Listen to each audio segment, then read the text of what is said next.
Now, folks, I want you to take a minute and guess who said the following. Quote, "The fact that we are here today to debate raising America's debt limit is a sign of leadership failure. It is a sign that the U.S. government cannot pay its own bills. I therefore intend to oppose the effort to increase America's debt limit," end quote. Well, you think it was conservative Senator Ted Cruz or Marco Rubio? No. Try Barack Obama. Then Senator Barack Obama in 2006, and yet listen to what he says now. I've heard people say, well, in the past, there have been negotiations around raising the debt ceiling. It's always a tough vote because the average person thinks raising the debt ceiling must mean that we're running up our debt. You have never seen in the history of the United States the debt ceiling or the threat of not raising the debt ceiling being used to extort a president. Extortion? Is the president right or wrong? Hi, everybody. I'm David Asman. Welcome to Forbes on Fox. Let's go in focus with Steve Forbes, Rick Unger, Morgan Brennan, John Tamny, Mike Ozanian, and Sabrina Schaeffer. So, Steve, if this is extortion, isn't the president guilty of having done it a couple of years ago?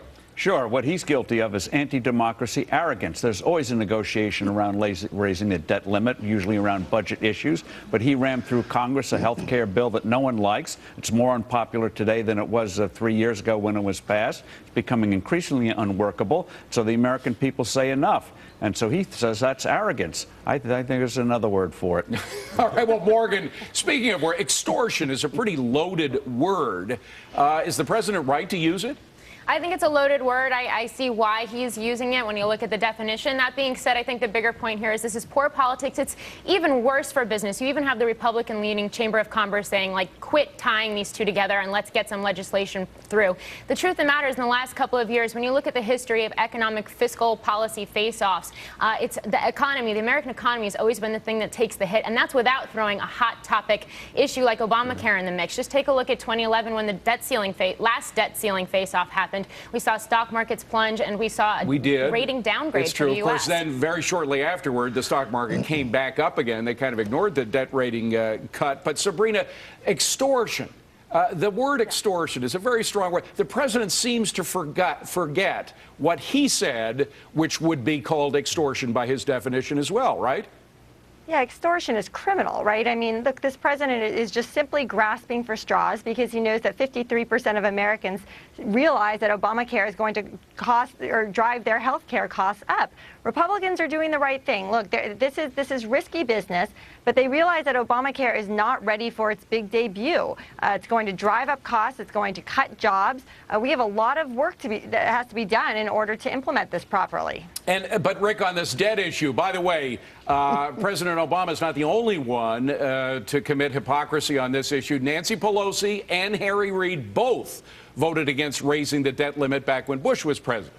Yeah, I'm absolutely shocked. Who knew that the president was a politician? I just can't believe it. I guess the moral to the story is be careful what you say in the Senate. You may be in the White House someday. But David, I am struggling to see where you're drawing this comparison towards what he said when he was a senator to what he's talking about now. Obamacare didn't exist when he was a senator. And by the way, I would love one of our panelists, any one of them, to tell the audience when in our history a piece of legislation, a major piece of legislation, a signature piece of legislation for any president was held like this, and he was if he didn't do away with his own signature legislation, they were going to close the government. A signature legislation, by the way, that was carried through with the nuclear option, something that affected 1/6 of the economy, didn't have a single Republican vote. Which, by the way, the country doesn't want them to defund. John Tamny, look at what has happened to our debt, which has absolutely exploded in the past 4 years. It has grown from about $10 trillion to about $17 trillion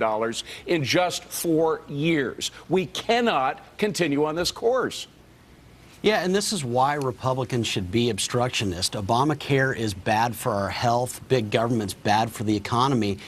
And my view is if the Republicans aren't defunding one and shutting down the other, what's the point of electing Republicans? I mean, we keep hearing about the bad politics of the Republicans acting obstructionist in this way, but I think much worse politics for Republicans would be to get to 2014 and say, oh yeah, Obamacare's in full flower and the government's much larger. Why did we put them in power in 2010 to begin with? Well, that's a great point. And Mike Ozanian, let's look at what's happened since 2010. I mean, I know the Republicans are called obstructionist and the whole process might look ugly, but let's take a look at what has happened. Federal spending as a percent of GDP, it topped out in 2010, right before the election, at about 26.5% of GDP. It has come down since the Republicans were elected dramatically, down to 23.5%. Well, I think the person, David, who is guilty of extortion is President Obama, if you look over the last 3 years.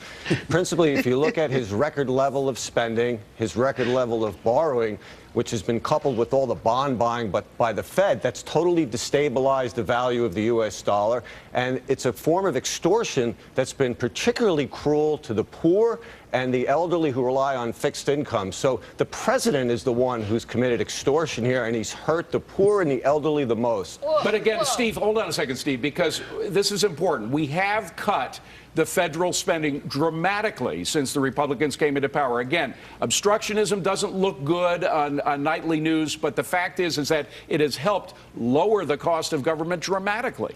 Yeah, David, it's the only good thing that's happened in recent years for the economy. Less resources are being drawn out.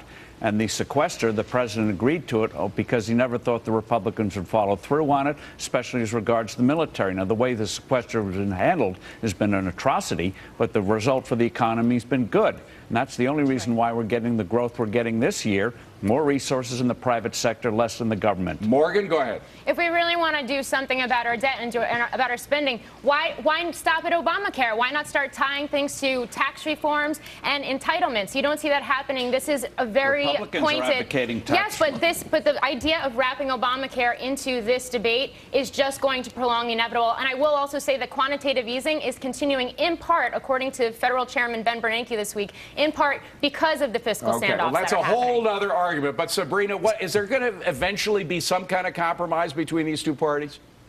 Well, I think there probably will be. But look, I mean, right now the president is actually on the defensive. We see him starting to go out onto a tour to defend big government at the same time as a strong majority of Americans are saying that they want to rein in government, according to Rasmussen reports. So I just think that the president actually looks pretty bad right here. He's pointing fingers, using words like extortion, and he's going out to Kansas and saying, no, really, big government is still good. We are still here to protect you. And I don't think that's what Americans want to hear. Rick, you brought up the Obamacare subject. The American people clearly don't like Obamacare. They don't like the details of it. They want it put off. They want it changed.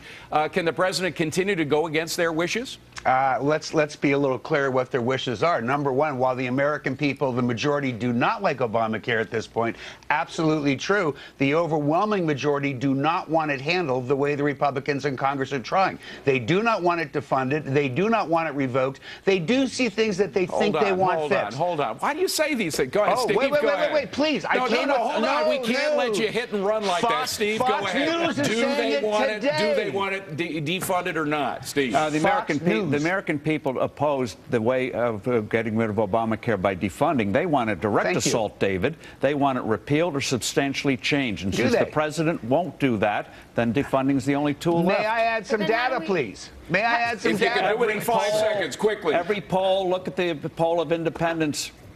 They're vastly against this. No, wrong. Let me give you the 5 data. seconds. And you know where I got the data? I got it on Fox News. Excuse me. I want my 5 seconds. Quick. I got it on Fox News today, where they pointed out the Pew poll. 44% of the country still favors Obamacare. Majority doesn't. 26% of those who are against it do not want it defunded. Go to the Pew poll, folks. It's on Google. The battle of the polls is going to have to happen some other time. Thanks, guys. That's why I think we fell in love with it, and I think that's why we were all attracted to it. It's saucy. That's right. And you know what she says is really saucy? Neil Cavuto going to D.C. He's going to be there mixing it up as the spending debate heats up with the biggest players and decision makers. First on Fox News at 4 p.m. Eastern, then on FBN at 8 p.m. Be there. And up next here, a new IRS alert. The tax agency now said to have checked if conservative groups included anti-Obama language on their websites and literature. Is this more proof the Tea Party targeting was all about politics?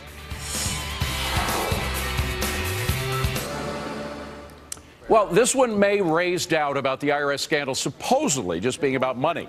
A new report revealing the tax agency was looking to see if groups looking for a tax exemption had anti-Obama rhetoric on their literature and websites, and then kept monitoring some groups even after they were lucky enough to get an exemption. Wonder who those groups were?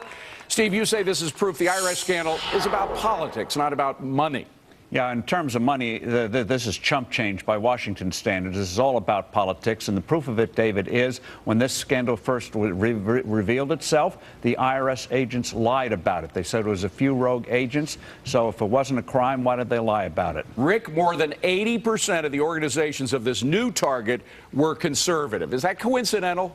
It's hard to say. Look, here's please. It's hard to say. Guys, there probably weren't too many websites that are liberal with anti-Obama rhetoric. Look, let's get to the real question here. It should shock nobody that the IRS would look at websites to see if they're violating 501c4s.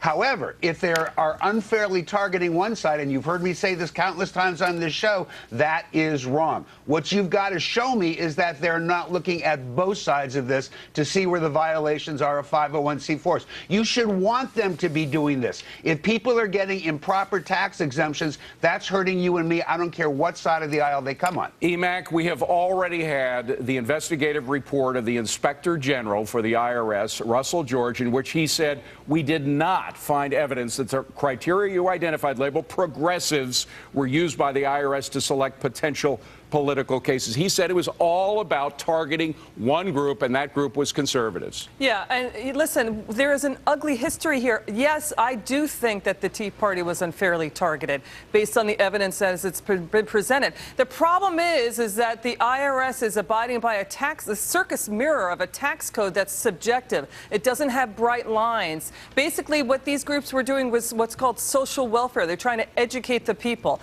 And what they were also doing was, at the IRS, they were using media reports for their leads, Washington Post columns that were against the Tea Party, and that's really bad. But having such a subjective tax code, David, here's the problem. It's like asking the IRS to behave like cats herding themselves into a group. They can't do it without the bright lines. And Mike, it's also about who at the IRS was doing it. Of course, at first they were blaming, IRS Central was blaming the local folks in Cincinnati.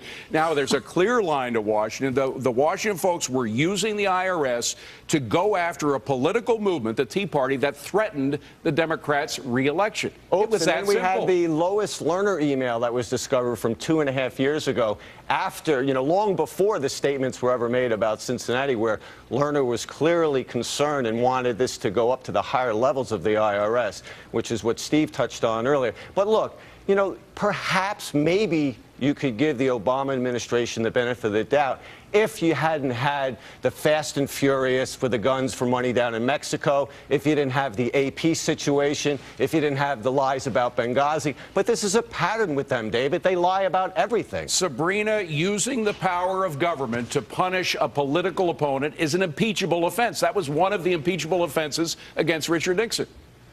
Right, and look, I'm so glad this report came out. Add it to the pile of evidence. Don't you remember last June when the Treasury Department inspector went in and said, look, if they were investigating progressive groups, it was far less common, far less intrusive, and far less obstructive. The fact is that this is clearly political. It has something to do with the complications of our tax code, but this is a government that wants to muzzle its political opponents. It's not a conservative issue. This is an issue about liberty. And John Tammy, is it all just coincidental that 80% of the groups were conservatives in this case, in other cases over 90%, or that it just happened right before an important re-election campaign?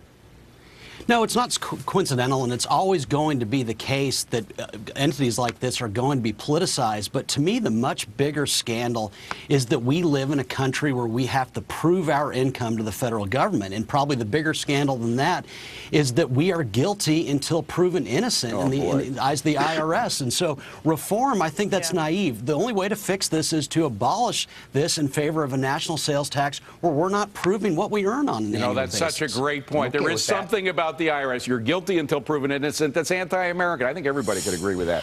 The Navy Yard shooter sent up some red